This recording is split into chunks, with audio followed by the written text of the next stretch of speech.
Le 22 novembre 1963, le président américain John Fitzgerald Kennedy est assassiné à Dallas, au Texas. Il a 46 ans.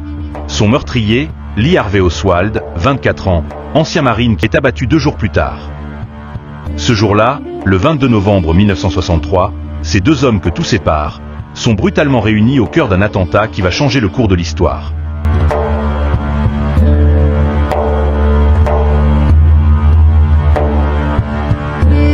Jeudi 21 novembre 1963, 16h40. Air Force One, l'avion présidentiel, atterrit à Houston, Texas.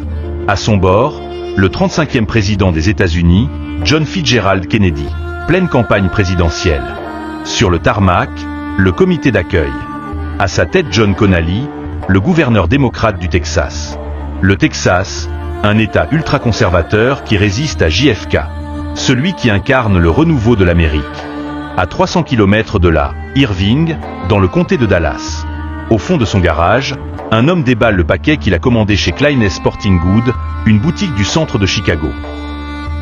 Il habite ici depuis 8 mois avec Marina, son épouse d'origine russe. Ils sont en instance de divorce. L'homme se dit marxiste. Après un banquet au Sam Houston Coliseum, Kennedy atterrit à Fort Worth, deuxième étape de son voyage, direction Hôtel Texas. Là, une fois franchi le barrage de questions des journalistes, Kennedy et la première dame s'installent dans la suite 850. Selon une biographie publiée en 2013, le lendemain matin, Kennedy aurait tenté de rassurer son épouse. « Jackie, si quelqu'un veut tirer d'une fenêtre avec un fusil, personne ne peut l'arrêter. Alors pourquoi se ronger avec ça ?» De son côté, Lee Harvey Oswald a terminé de régler son fusil, un Carcano modèle 1938. Une arme pourtant réputée imprécise et capricieuse, mais bon marché. 7h30. Après son petit déjeuner, il dépose son alliance dans une soucoupe et sur la commode. Il laisse $187. Ensuite, il rejoint Buell Wesley Frazier qui habite le quartier. Les deux hommes sont collègues. Oswald charge un paquet à l'arrière de la voiture de Frazier qui lui demande ce qu'il y a dedans. Réponse d'Oswald, des tringles à rideaux. 30 minutes plus tard, les deux hommes arrivent devant leur lieu de travail, un entrepôt de manuels scolaires, le Texas School Book Depository. Oswald y est magasinier. Il emprunte le monte-charge pour se rendre aux 5 étages. Là, il a des livres à ranger et un angle de tir à trouver. Kennedy vient de terminer son discours. Le couple quitte l'hôtel. Air France One redécolle et atterrit à Dallas. Mais la surprise totale. L'accueil fait au président tranche avec les affiches et les messages anti-Kennedy parus. Dans 2 journaux locaux. La foule est joyeuse. Le cortège présidentiel s'élance. Il fait beau. On a ôté le bubble top, le toit de plexiglas à l'épreuve des balles de la Lincoln Continental du président.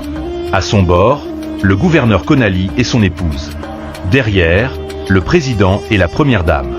3 voitures plus loin, la limousine du vice-président Lyndon Johnson. Sur un trottoir, Arnold Roland, un étudiant, attend de voir passer Kennedy.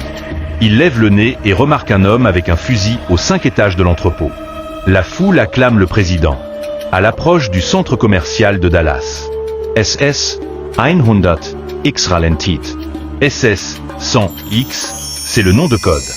Choisi par la protection rapprochée du président le Secret Service, pour désigner la voiture du chef de l'État. Là, 2500 personnes attendent Kennedy. Il doit y tenir un discours dans la journée. Message du chef de la police qui escorte la voiture présidentielle. SS 100X est à Dealey Plaza, dans le virage Houston-Elm Street. La Lincoln de Kennedy roule. À 17 km/h quand elle passe devant l'immeuble où travaille Oswald. Derrière sa caméra, Abraham Zapruder, fabricant de vêtements pour dames de Dallas, filme la scène. Il a acheté sa caméra 1 an plus tôt, une belle AMP, OL 8 mm, qui peut filmer jusqu'à 3 minutes d'affilée, sans le son, mais avec une jolie image couleur. 12h30. Oswald FE Foy. La balle de 6,5 mm de diamètre arrache un morceau de la bordure en béton du trottoir.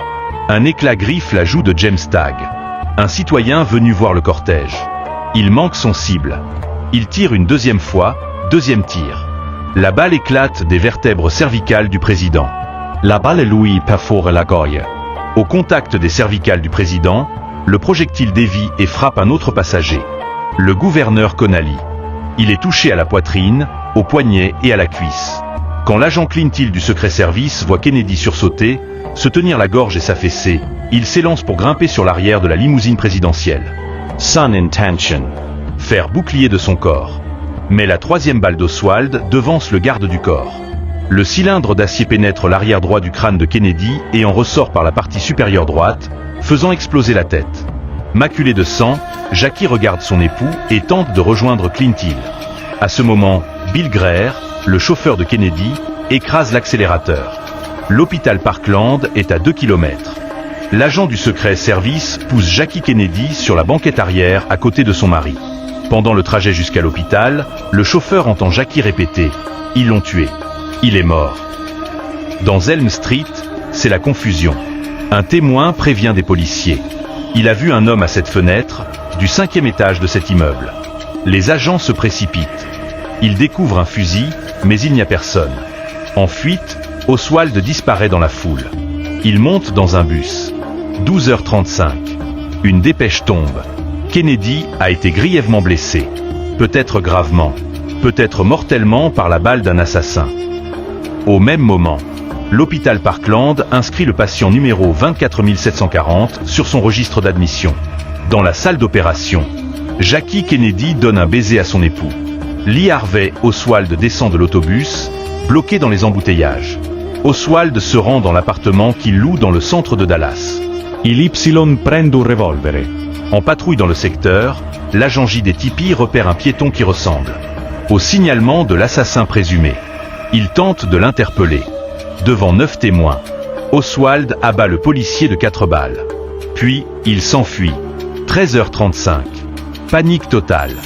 Lyndon Johnson, le vice-président, prête serment à bord d'Air Force One, posé sur le tarmac de Dallas Love Field. Il devient le 36e président des États-Unis. Pendant ce temps, Oswald s'est caché dans une des salles obscures du Texas Theatre. Sauf qu'un témoin l'a repéré. Ce dernier appelle la police. 10 minutes plus tard, 2 agents immobilisent Oswald qui vient de dégainer son revolver. Oswald reconnaît travailler à l'entrepôt d'Elm Street, mais il n'y avoir abattu l'agent Tippit. Après 48 tâches d'interrogatoire, des agents enquêteurs s'apprêtent à emmener Oswald en prison. Mais le fourgon cellulaire qui les attend n'est pas exactement là où il aurait dû être. Le chauffeur n'a pas pu se garer sur l'emplacement prévu dans le parking du sous-sol du commissariat. Trop de journalistes et un individu non autorisé, Jack Ruby, un propriétaire de boîte de nuit fréquentée par la mafia. Quand Lee Harvey Oswald apparaît devant les caméras de télévision, Jack Ruby le descend. Lee Harvey Oswald est déclaré mort à 13h07. Il emporte ses secrets.